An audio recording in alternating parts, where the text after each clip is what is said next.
오늘 계속해서 이제 3망부터 시작하는데 간단하게 우리 1장 성경에 대하여 성경이 가장 중요하다고 말씀드렸는데요. 그 1항에 대해서 다시 한번 글이 좀 어렵습니다.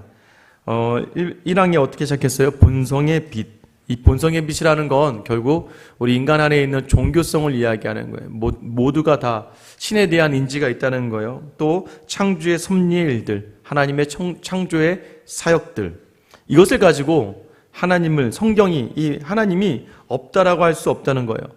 이것이 우리에게 있기 때문에 그 또 하나 우리가 쭉 가다 보면 여러 때 여러 방식으로 자신을 계시하시며 자기의 뜻을 여러 방식으로 자신의 교회에 대하여 자신을 계시하시며, 그러니까 계시라는 말이 나오잖아요. 하나님을 계시해 주셨다. 여러 모양과 여러 때에 선지자와 여러 사람들 보내서 하나님 말씀을 전하여 주신다. 이 모든 것들이 뭐예요? 교회를 견고하게 하시고, 그래서 결국엔 어떻게 합니까? 그 동일한 진리를 전부 기록에 맡기시기를 기뻐하셨다. 그러니까 이게 기록에 맡겼다는 표현이 바로 성경을 만드는 것을 성경으로 기록해 두셨다는 것을 이야기하는 거죠. 그리고 마지막 절에 이것이 성경을 가장 필요한 것으로 만드니 하나님께서 그의 백성에게 그의 뜻을 계시하신 이전의 방법은 지금 정지되었다. 이제 다시는 다른 말씀으로 구원과 또 우리의 온전함에 대한 것을 다시 이야기해 주시진 않는 거예요. 그러니까 자다가 막 환상과 꿈을 봤다고 해서 그게 맞다 틀리다 하기 전에 그것이 성경에 입각해서 해석이 될 수 있다면 그게 우리의 신앙에 도움이 되겠지만, 마치 그냥 막 내게 주신 특별한 것으로 막 하는 것이, 이게 왜요? 그것이 오히려 혼란과 어려움을 가중할 수 있기 때문입니다. 우리가 신앙이라는 것이 뭐냐면 신앙에 여러 사람들의 단계가 있는 거예요. 근데 이 모든 것들을 포함하는 가장 보편적인 것으로 성경이 기록되어져 있고, 이 성경을 통해서 우리의 구원과 우리 신앙의 자리가 확립되어야지 이 이상의 더 이상의 계시가 우리에게 주어지지 않는, 특별히 하나님의 나라에 대해서 더 없다는 것을 여러분이 기억하셔야 돼요. 이 항에서는 무엇이었습니까? 성경 즉 기록된 하나님의 말씀의 명칭 아래 현재 구약과 신약의 모든 책들이 포함되어 있으니 그 책들은 다음과 같다라고 해서 66권에 대해서 이야기했습니다. 제가 누누이 말씀드리지만 신약은 AD 90년 예수님이 땅에 태어나신 이후 90년도에 유대의 랍비들이 모여서 얌니아 회의라고 하는 종교회를 통해서 우리 구약이 확정됩니다. 원래는 27권이 아니에요. 원래 24권인데 상하로 나누다 보니까 이제 27권으로 돼서 이것을 가지고 유대교가 정경으로 딱 기록을 합니다. 자, 그런데 카톨릭에서는요, 나중에 우리가 오늘 다룰 이야기지만 구약의 성경을 여기에다가 한 7권을 더해요. 그래서 우리가 말하는 이제 외경 중에 제2정경이라고 해서 구약을 이제 44권 정도로 이제 해석을 합니다. 근데 어쨌든 우리는 그 7권을 배제하고 유대교에서 정했던 이 구약의 39권 죄송합니다. 39권을 이제 딱 정경으로 정합니다. 자, 신약은요, 제가 저번에 말씀드린 것처럼 카르타고의 AD 397년에 이제 모든 이제 다시 한번 교부들과 모든 이제 목회자들이 모여서 마지막으로 신약의 27권을 정합니다. 신약은 우리와 카톨릭도 크게 차이가 나지는 않아요. 정경에 대해서는 문제가 있지 않습니다. 제가 항상 말씀드렸지만 성경을 정할 때 여러 가지가 있는데 그 중에 첫 번째는 뭐예요? 무조건 예수 그리스도를 증거하고 있는가. 그러니까 창세기부터 요한계시록까지 예수 그리스도를 증거하고 있는가. 두 번째는 사도적인가. 사도적이라는 건 뭐예요? 그 예수 그리스도의 가르침대로 그걸 받아서 구원을 이루는 모든 도구로 사용되어지고 있는가, 또 하나님 말씀대로 일하여지고 있는가를 보는 거고, 세 번째는 하나님의 영감, 성령의 역사, 감동이 있는가. 그러니까 여러분 이것을 가지고 나만 감동이 있는 게 아니라 이 말씀을 읽어나갈 때에 하나님이 감동을 주신다는 거죠. 그렇게 해서 감동이 있는 성경책인가. 마지막엔 뭐예요? 보편성이라는 게 아까 말씀드린 보편적으로 모두가 다 납득하고 이해할 수 있는가. 이것을 가지고 이 성경을 우리가 66권으로 정하여집니다. 그래서 하나님께서 우리에게 이 성경 66권을 주셨다. 이게 바로 지난주까지 우리가 다루었던 내용입니다. 굉장히 짧은 내용인데 굉장히 오래 했네요. 네, 오늘부터 3번입니다. 3번은 이렇게 시작합니다. 보통 가경이라고 부르는 책들은 하나님의 영감으로 교육된 것이 아니므로 성경의 정경의 한 부분이 아니다. 그러므로 하나님의 교회에서 아무 권위도 갖지 못하며 다른 인생적 기록들보다 다른 것으로 다른 방식으로 인정되어 사용될 것이 아니다. 여러분 좀 어렵죠. 가경이라고 하는 것을 우리가 외경이라고 부르는 것들이 있습니다. 외경과 위경이라는 게 있어요. 이제 아포크루파, 이제 이게 숨겨지다라는 표현인데 약간 이제 이게 종교개혁자들이 좀 과한 표현, 과격한 표현을 사용한 거예요. 외경, 이제 이걸 해석을 어떻게 했냐면 바깥 외자를 사용해서 이건 성경이 아니다라고 이렇게 정해버린 거죠. 그러니까 종교개혁자들이 카톨릭에 반하면서 우리가 종교개혁이 일어났기 때문에 캐톨릭에서 정한 아까 말했던 39권 외에 구약의 성경으로 인정한 책들이 있어요. 그 책들에 대해서 뭐라고 정하면 이거는 바깥에 있는 성경에 대해서 우리는 아예 좀 과격한 표현을 좀 사용합니다. 근데 좀 이거는 좀 너무 좀 심한 표현인 것 같고요. 근데 이제 가경이라고 부르는 책들이 있는데 이거는 뭐다? 하나님의 영감으로 되지 않았다. 그래서 받아들이지 않는다는 거예요. 여러분들이 이제 우리가 일단 이 광정이라는 게 있어요. 이제 히브리 성경이 있고요. 구약이 히브리어로만 기록되어 있어요. 자, 그다음에 신약은 뭘로 기록되어 있어요? 헬라어로 기록되어 있어요. 알렉산드리아에서 사람들이 모여서 70인들이 모여서 70인역이라는 걸 만들어낼 때 이 헬라어 성경을 전부 다 라틴어로 번역을 합니다. 라틴어로 만들어내요. 라틴어로 헬라어 더 나아가서 라틴어로 이렇게 이 번역을 해 나가는 과정이 있어요. 라틴어를 하다 보니까 이 번역을 하는 과정에 아까 우리가 말했던 39권 외에 문학적인 작품들도 이 70인경에 집어넣어요. 문학적 작품, 그러니까 성경으로 인정하지 않았던 것들인데 라틴어로 번역하면서 70인경 안에 이 성경이 몇 가지를 집어넣습니다. 근데 이제 이 캐톨릭에서는 뭐가 중요하냐면 제가 말씀드린 것처럼 지난번에 캐톨릭은 조직이에요. 조직과 역사. 그러다 보니까 이 70역을 다시 캐톨릭에서 잘 사용할 수밖에 없는 게 라틴어로 성경이 번역이 돼서요. 이 미사 때마다 이 신부들이 앞에 서서 라틴어를 그냥 읽어요. 여러분 제가 지난번에 한번 보여드렸잖아요. 라틴어로 그러니까 뭐 음률도 없고 말하듯이도 아니고 그냥 라틴어를 쭉 읽는 거예요. 라틴어 성경을 쭉 읽는 겁니다. 그러니까 일반적인 사람들이 몰라요. 심지어는요, 당시 신부들 중에, 그러니까 이제 가르치는 자들 중에 50% 넘는 신부들이 이 뜻이 무엇인지도 모르고 자기들이 그냥 읽기만 하는 거예요. 여러분도 영어 읽을 수는 있잖아요. 대충 그냥 막 읽으면 읽을 수 있죠. 그것처럼 신부들도 그냥 그 성경, 그 라틴어 성경을 그냥 막 읽어 나가는 거예요. 무슨 뜻인지 몰라도. 그러다 보니까 라틴어 안에 들어왔던 문학 작품들도 자연스럽게 성경인 것처럼 들어왔다. 그래서 우리는 기독교에서는 종교개혁가들에 의해서는 그 무심코 들어온 문학 작품들을 배격합니다. 그런데 캐톨릭에서는 이 성경을 정하는 권위가 자신들에게 있다. 그래서 심지어는 이 종교개혁이 딱 일어나는 걸 보고 1545년, 그러니까 1545년부터 1563년까지 한 25번 동안 이제 회의를 해서 이게 트렌트 회의라는 걸 합니다. 캐톨릭에서.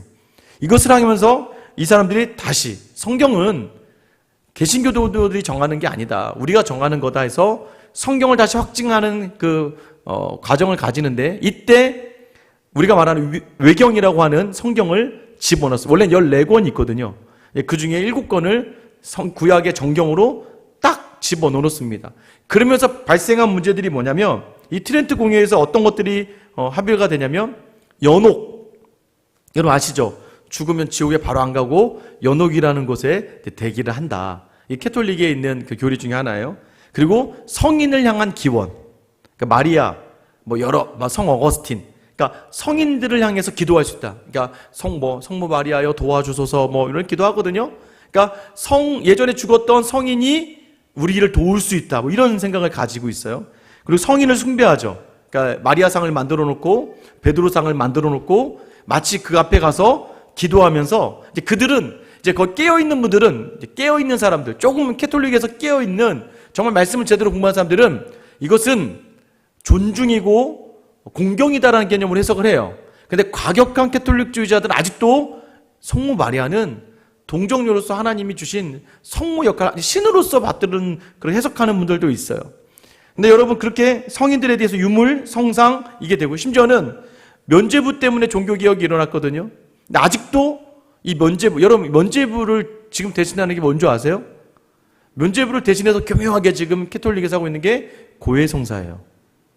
여러분 교회 오면 답답하시죠? 여전히 기도해도 답답해요. 그죠? 어떤 분 돌아와서 목사님 제가 요즘에 이런 잘못하고 있는데요. 그럼 제가 여러분 시원한 게 뭐냐면 제가 여러분한테 아유 괜찮아요. 말씀대로 해도 괜찮습니다. 여러분 굉장히 막 마음이 편안해지시잖아요. 아 제가 어쩌다 그때 실수로 뭘 했는데요. 근데 제가 아유 집사님 그저 괜찮습니다. 그럼 여러분 굉장히 하나님께 음성 들은 것처럼 마음이 편해지시죠. 이게 면죄부예요. 그게 고해성사 하나가 그게 대사라고 표현하는데 뭔지 아세요? 여러분이 가서 제가 음란한 생각을 했습니다. 제가 친구의 돈을 했습니다. 그러면 신부들이 답을 줍니다. 돈을 돌려주시고 주기도문을 100번 써오세요. 음란한 생각을 했기 때문에 성경 어디를 2번 읽으세요. 여러분 시원하죠? 그렇게 읽으면 제가 해결되는 거니까. 그리고 대신 기도해줘요. 이제 이 야고보서에 나오는 말씀을 가지고 너희는 야고보서 5장 16절 말씀인데 서로를 기도하라. 그 기도를 주님이 들어주신다. 이런 거 가지고 약간 이렇게 심지어는 이게 면죄부는 그 당시에 심지어는 부모가 믿었는지 안 믿었는지 모르니까 자식이 부모를 위해서 수고하고 헌신하는 건 저는 사실 그 기본적인 그 표현은 좀 이해가 돼요. 여러분 저는 우리 하나님의 인자와 자비가 끝이 없는 분이라는 걸 확신해요. 저는 이왕이면 모든 사람이 다 구원받았으면 좋겠어요. 저는 그 마음이 있어요. 그래서요 사실 그렇게 기인해서 시작된 자리가 면죄부일 수도 있다 생각해요. 하나님의 인자와 자비의 끝판왕. 그러니까 뭐냐면 하나님 이왕이면 죽었다 하더라도 이건 이제 인간적인 생각에서 죽었다 하더라도 우리가 하나님을 열심히 잘 섬겨서 우리의 하나님을 감동시키면 하나님의 입장에 죽음이라는 건 인간이 우리는 죽으면 끝이지만 하나님에겐 연속성이 있으니까 혹시 그 사람을 우리가 얘기하는 거 맞잖아요. 또 이게 적용도 돼요. 아브라함을 생각해서 롯을 구해주신 것처럼 어째 죽을 인생을 구해주신 것처럼 죽을 수 있는 인생을 구해줄 수 있지 않나라는 그 간절한 자비와 인자에 빗댄 말씀의 핵심이 면죄부의 기본적인 교리일 수도 있어요. 그러니까 여러분 보세요. 여러분도 믿지 않는 부모가 돌아가셨는데 그 집에 가서 그분이 오셔서 여러분한테 저희 어머니 안 믿어서 죽었으니까 지옥 가는 거예요. 여러분 여러분한테 그러면 여러분 어떻게 하실 거예요? 네, 지옥 가요. 여러분 이러면 이제 완전 상처받잖아요. 그러니까 하나님 인자와 자비에 기대서 그래 기도 한번 해봐. 그래도 기도 한번 해봐요. 하나님 저는 그래도 이 어머니가 예수 믿었기를 원했고 예수 믿음으로 구원 가길 바라는데 하나님 은혜를 베풀어 주시고 이런 기도는 할 수 있겠죠.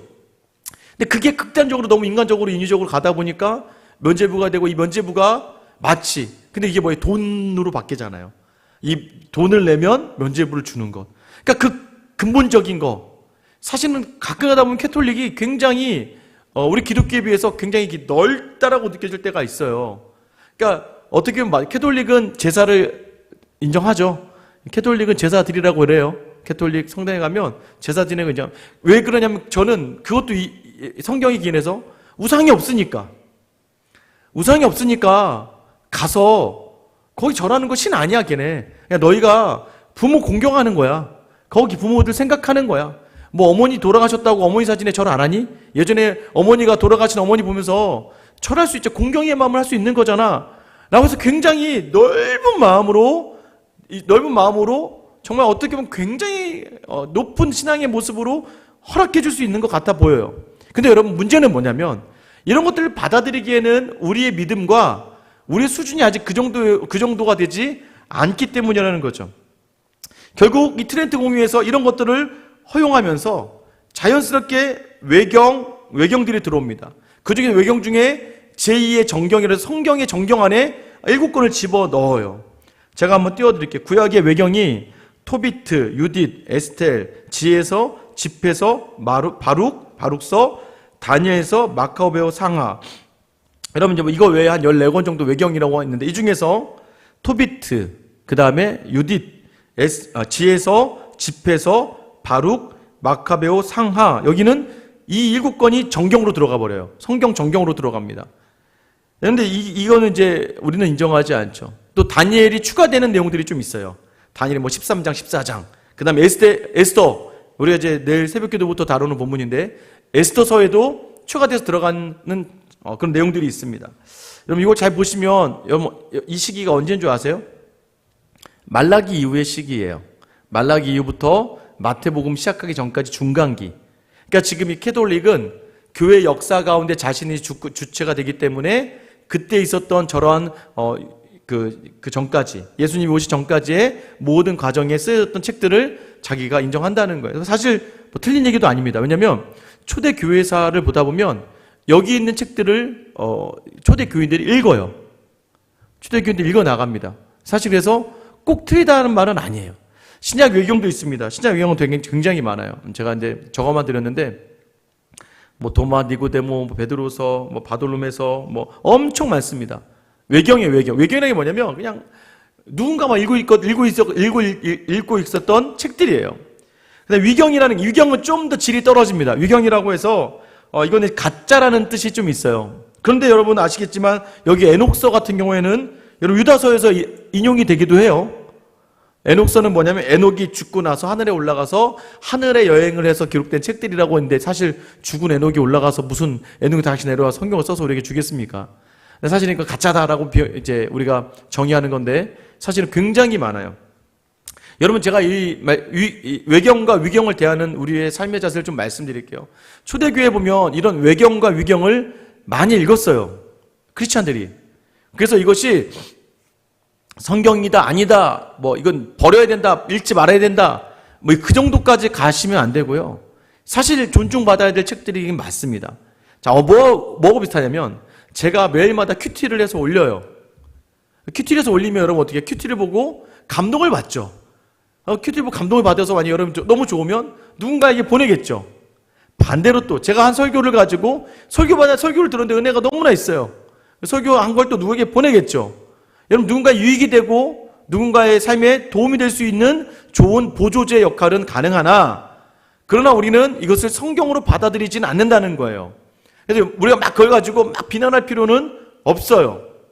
그게 왜? 초대교회에서 읽었을 수 있으니까. 근데 중요한 건 뭐예요? 이 모든 책들을 자세히 보다 보면 당시에 그 성도들의 처지에 대한 상황 설명이 좀 많습니다. 그냥 우리의 상태가 이랬다. 지금 이게 하나님의 뜻인 것 같다. 그래도 우리가 견뎌야 된다. 뭐 이런 표현들이 많기 때문에 그냥 이 정도. 그래서 우리가 도움은 될 수 있지만 그러나 정경, 구원과 온전함에 대한 저도 한 번도 이 책들을 읽어보지는 않았습니다. 여러분도 굳이 읽을 필요는 없어요. 왜요? 66권만 해도 다 읽지도 못하시면서 66권만 해도 충분히 구원에 이를 수 있는 지혜가 있고 온전함으로 설 수 있는 지혜가 있기 때문에 그 외의 것들까지 우리가 막 그렇게 파면서까지 읽을 필요는 없다는 거예요. 그러나 읽는다는 걸 가지고 뭐라고 할 필요는 또한 없다. 여러분들이 그러나 우리는 정경으로서는 66권만 인정한다라는 것으로 여러분 생각하시면 될 것 같아요.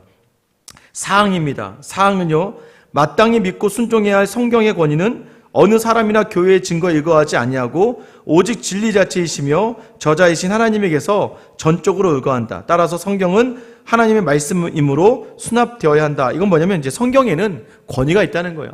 성경은 하나님의 말씀으로 우리가 받아들일 수 있는 그 권위가 있다라는 것이죠. 그런데 이것이 무엇보다 우선하면 안 된다? 성경이 모든 것에 우선을 해야 되는데 조직이, 사람이 우선해서는 안 된다는, 그러니까 자세히 보시면 여러분, 이 웨스트민스터 신앙고백이요, 뭐에 반하면, 뭐 예수님 시대 따지면 율법주의에 반하는 거고, 그 개혁 운동이 일어날 때 시기에 보면 캐톨릭, 힘을 가지고 막강한 권세를 가진 캐톨릭에 반하는 거라고 보시면 돼요.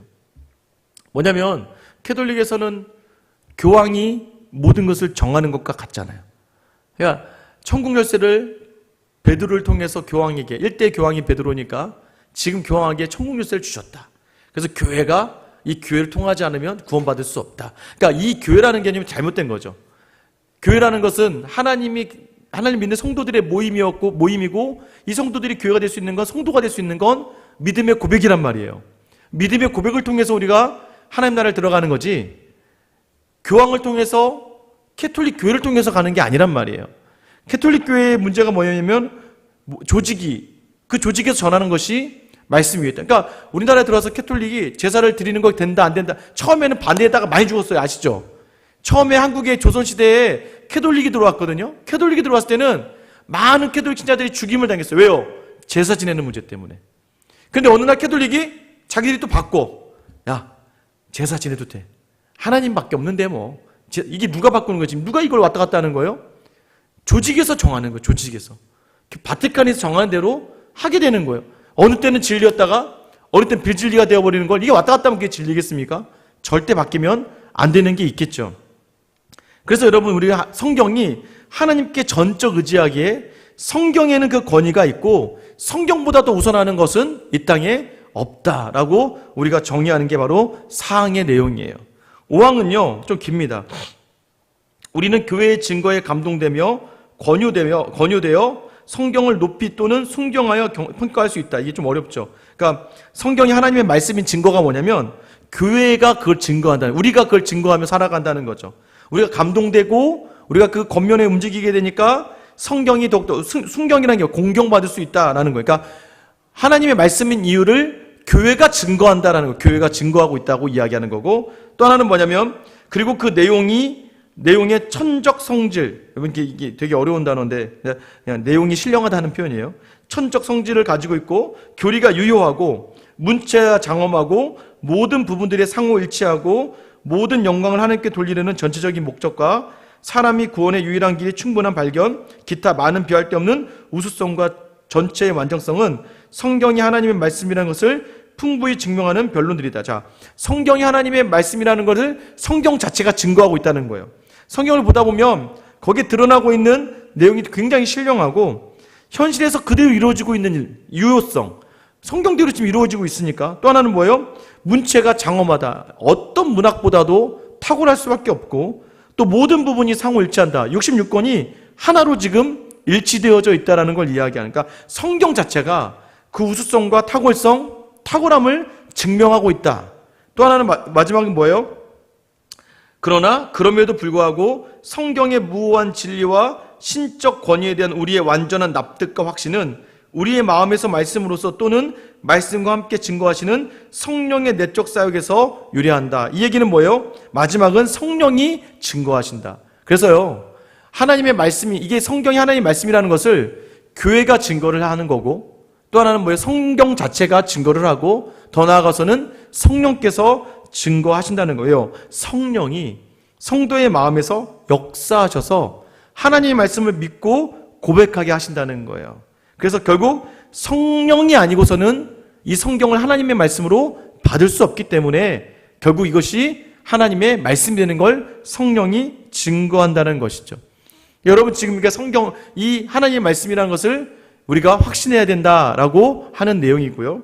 6항에 보면, 6항 볼게요. 하나님 자신의 영광과 인류의 구원과 신앙과 생명에 필요한 모든 것들에 관한 하나님의 전 도모가 성경에 명백히 적혀 있거나 건전하고 필연적인 기결에 의해 그의 경륜을 성경에서 추론할 수 있다. 굉장히 어렵죠. 그냥 성경은 하나님께 영광 돌리고 인류의 구원, 우리가 구원을 어떻게 받고 신앙생활을 어떻게 하고 생명을 어떻게 얻는지에 대한 모든 것들을 충분히 담아내고 있다라는 표현이에요.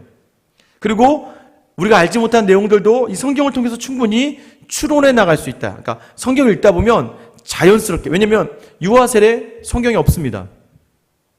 삼위일체 교리라는 게 성경에 명확하게 삼위일체라고 박혀져 있지 않아요. 그런데 성경을 읽다가 자연스럽게 추론해 나갈 수 있는 것들을, 그런 교리들이 반드시 있다는 것이죠. 그리고 이 성경에는 어느 때를 막론하고 성령의 새 계시에 의해서나 사람들의 유전에 의해서나 아무것도 추가될 수 없다. 더 이상, 이건 지난번에 했죠. 더 이상 추가되지 않는다. 그러나 우리는 말씀에 계시된 것들을 구원에 유효하도록 이해하는데 성령의 내적 조명이 필요하다는 것을, 그리고 하나님의 예배와 교회, 신도교회에 관하여는 항상 지켜야 될 말씀의 일반 법칙에 따라 본성의 빛과 그리스도인의 분별에 의해 조종되어야 할 인생의 행동과 사회에 공통한 어떤 사정들이 있다는 것을 인정한다. 이 얘기는 뭐냐면, 근데 성경을, 우리가 근데 삶의 자리를 다 성경에 대입해 살아가야 되는데 어떻게 그렇게 하냐 이거예요. 그런데 성령께서 조명해 주시는 바가 있고, 우리가 성경을 읽다 보면 거기에 맞춰서 우리가 스스로 생각하며 정하는 것이 있다. 이게 쉽게 얘기하면 이거예요. 뭐냐면 여러분들, 우리가 살아가는데 이거 어떻게 해야 돼요? 밥은 뭐요? 국수를 해야 돼요? 아니면 뭐 밥을 해야 돼요? 이런 뭐 교회 안에 이루어지는 모든 것들을 정할 때 어떻게 해야 돼요? 고린도전서에서는 뭐라고 얘기해요? 모든 것이 덕이 되게 해라. 단기 선교를 가야 돼요? 말아야 돼요? 뭘 해야 돼요? 말아야 돼요? 이런 일반적인 법칙에 대해서도 우리가 굉장히 헷갈릴 때가 있잖아요. 성경이 그런 거 얘기 안 하잖아요. 근데 그런 것도 어떻게 할 수 있다는 거예요? 성경을 읽다 보면 자연스럽게 우리 안에서 우리가 스스로가 우리에게 주신 그 성경을 해석할 수 있는 능력들로 말미암아 덕이 되게끔, 본이 되게끔 무언가를 해석하며 정리해 나갈 수 있다라는 것이죠. 그러니까 어쨌든 이 성경이 가장 중요한 건 말씀을 통해서 나가야 되고 충분히 66권 우리에게 충족하고 있는, 그러니까 충분한 것들을 주고 있는가를 이야기하고 있는 거죠. 여기 소유리문답 3문에 보면 성경이 가장 중요하게 가르치는 것이 무엇인가라고 되어 있어요. 그때 뭐라고 답을 하냐면 사람이 하나님에 대하여 어떻게 믿는 것과 하나님께 사람에게 요구하시는 본문에 대한 것입니다. 이게 성경에 다 고스란히 담겨져 있다라는 것을 이야기하는 것이죠. 그래서 여러분 성경 66권만으로도 충분하다. 지금 성경의 충분성, 충족성에 대해서 이야기하고 있는 거예요. 하나님 명확하게 성경을 통해서 창조가 무엇이고 죄가 무엇이고 대속, 구원이 무엇이고 영생, 영원히 사는 것이 무엇이라는 걸 정확하게 했지만 또 때로는 가끔 가다가 유아세례 또는 삼위일체 이런 것들은 성경을 통해서 추론할 수 있다는 것이죠. 그런데 더 이상 여기에 대해서 아까 말한 것처럼 인간이 인위적으로 추가하거나 더 더해서는 안 된다. 왜요? 이거는 이제부터는 보편적인 게 있어야 되고 모든 것이 충족되어져야 되는데 이제는 이 성경을 통해서만 그것이 충족할 수 있기 때문에 더 이상의 계시를 가지고 많은 사람들을 혼돈하게 하면 안 된다는 것이죠. 그래서 아까 우리가 읽었던 말씀이 뭐예요? 요한계시록 2장 22장 18절 19절 내가 이 두루마리의 예언의 말씀을 듣는 모든 사람에게 증언하노니 만일 누구든지 이것들 위에 더하면 하나님이 두루마리에 기록된 재앙들을 그에게 더하실 것이요 만일 누구든지 이 두루마리 예언의 말씀에서 제하여버리면 하나님이 이 두루마리에 기록된 생명나무와 및 거룩한 성의 참여함을 제하여 버리시리라. 더하지 말라는 거죠. 말씀에 자기 생각을 더하거나 지금 교회가 혼란을 겪고 있는 가장 큰 이유가 뭐예요? 말씀에 자기 생각을 더 담아서 다시 쉽게 얘기할게요. 말씀보다 더 중요한 것들을 만들어내서 문제라는 거예요. 교회가 위험한 게 무엇이에요? 말씀보다도 목사가 더 나아가면 안 되는 거예요. 말씀보다도 교회 전통이 더 나아가면 안 되는 거예요. 그러니까 어느 교회는 가면요, 교회 전통이 중요해. 말씀 해석이 중요한 게 아니라 말씀으로 다시 그 전통들을 보며 새롭게 해야 되는데 교회 전통들이 있다 보니까 이 교회에 하던 게 더 중요해요. 예배 드리는 것보다 더 중요해. 예배 드리는 것보다 오늘 우리 이 교회 매년 하던 행사가 있다고. 이건 무조건 해야 된다고. 예배를 좀 줄여서 10분으로 줄이고 우리 오늘 이 행사를 해야 됩니다. 라고 얘기하면서 전통이 말씀보다 더 우선하게 되는 자리들이 있다는 거예요. 그러다 보면 뭐예요? 말씀보다 더 그럼 자기들은 이게 맞다고 이야기하는 거죠. 맞다. 이단의 가장 큰 특징이 뭐예요? 캐톨릭에도 문제가 되는 거지만 말씀보다 더 우선하는 것들이 있는 거예요. 사람의 말 한마디가 그 교회 구성원들이 정한 것들이 성경보다 우선해서는 안 된다는 것을 이야기하는 거예요. 그래서 성경은요, 그렇다고 해서 기도는 몇 번 해야 되고 교회 정치는 어떻게 해야 되고 이런 걸 이야기하고 있지는 않습니다. 그러나 이것은 아까 얘기했던 것처럼 보편적으로 우리가 읽어나가며 모든 것이 덕스럽게 하라는 말씀을 가지면 모두가 덕스럽게, 그러나 시기와 시대가 지날 때마다 거기에 맞춰서 해석을 해야 되고 바라볼 수 있어야 된다는 것이죠. 여러분 이제 6강까지 이제 우리가 오늘 여기까지밖에 못하겠네요. 또 6강까지 끝나는데요. 성경이 무엇입니까? 성경 하나면 충분하다는 거예요. 성경으로 우리가 모든 구원의 자리와 하나님을 이해하고 하나님을 알아가는 자리가 가능하다는 거예요. 근데 우리는 어떻게 해요? 자꾸 확신을 주길 원하죠. 뭔가 확실히 사람의 말로 듣기를 원하죠. 여러분 그때 다시 한번 우리 안에 있는 성령에게 여러분이 구하셔야 돼요. 어떻게 해야 될지, 무엇을 해야 될지. 그리고 성령이 우리에게 주시는 마음 가지고 순종할 때에 그 순종의 자리에서 우리에게 편안함을 주시는 마음이 있어요. 그게 뭐예요? 우리의 잘못된 생각들, 나의 유익하고 나의 만족하고 나의 기쁨을 위한 자리가 아니라 이 자리를 통해서 하나님이 기뻐하시고, 우리가 소유리 대유리 1문이 뭐였어요? 우리 인간의 목적, 하나님을 영화롭게 하고 그를 기뻐하게 하는 삶. 그 자리를 놓치지 않기 위해선 성경에 따라서 성령이 주신 마음을 가지고 온전히 우리가 감당할 수 있다는 것을 여러분이 꼭 기억하셔야 됩니다. 오늘 내용대로 쉽지는 않지만 여러분 성경에 대해서 우리가 바라보는 자세, 마음 또 하나면 이거 하나면 우리 삶이 충분하다. 여러분들이 이것들 기억하면서 살아가시는 귀한 한 주 되기를 예수님의 이름으로 축원합니다. 기도하시